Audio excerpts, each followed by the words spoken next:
Diyos ko, naririnig mo ba ang aming panalangin? Sa mundong unti-unting napupuno ng takot at bighati, mga batang dapat sana'y naglalaro at nangangarap, ngunit karahasan ang kanilang nasasaksihan sa bawat pagharap. Noon, ang paaralan ay tahanan ng kaalaman,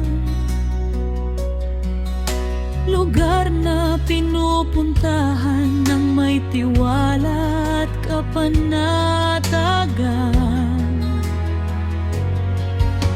Ngayon may pangamba sa bawat pagpasok at tanong ng puso, may ligtas pa bang sulok?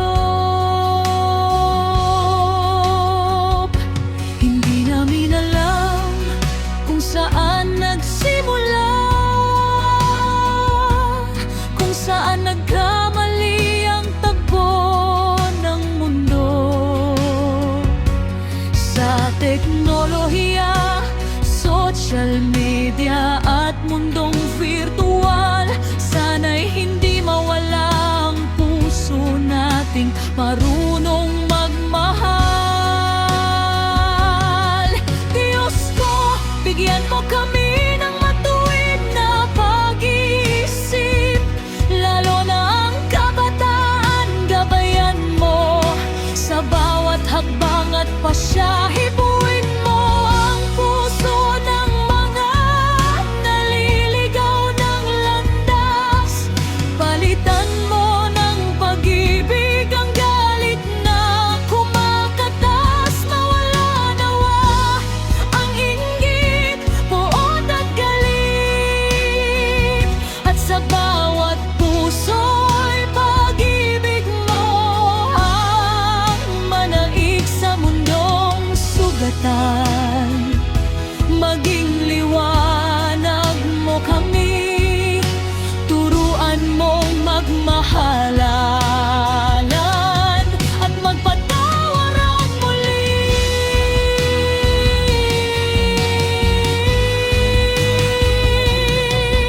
Kung saan may galit, doon mo'y padama ang pag-ibig. Kung saan may takot, pag-asa mo ang aming idilig.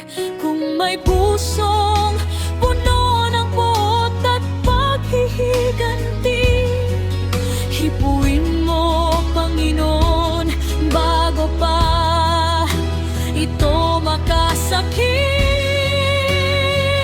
ng iba. At sa mga batang naliligaw at nawawala, ipadama mong hindi sila nag-iisa. Bigyan mo sila ng taong gagabay at intindi, at pamilyang yayakap sa oras ng kanilang pighati. Diyos ko, dinggin mo ang aming panalangin, gawin mong mapayapa ang mundong aming tahanan. Mula sa paaralan, tahanan, lansangan at komunidad, nawa'y pag-ibig at gabay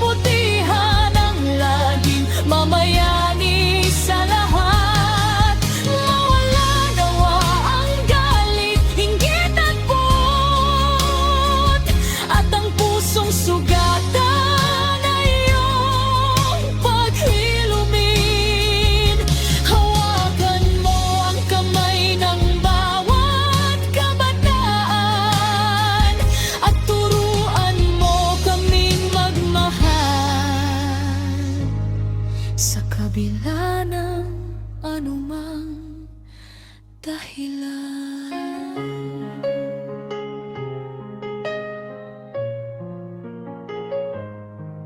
Diyos ko, bago kami humiling ng pagbabago sa mundo, simulan mo muna sa aming puso. Gawin mo kaming ilaw sa gitna ng dilim, upang sa mundong puno ng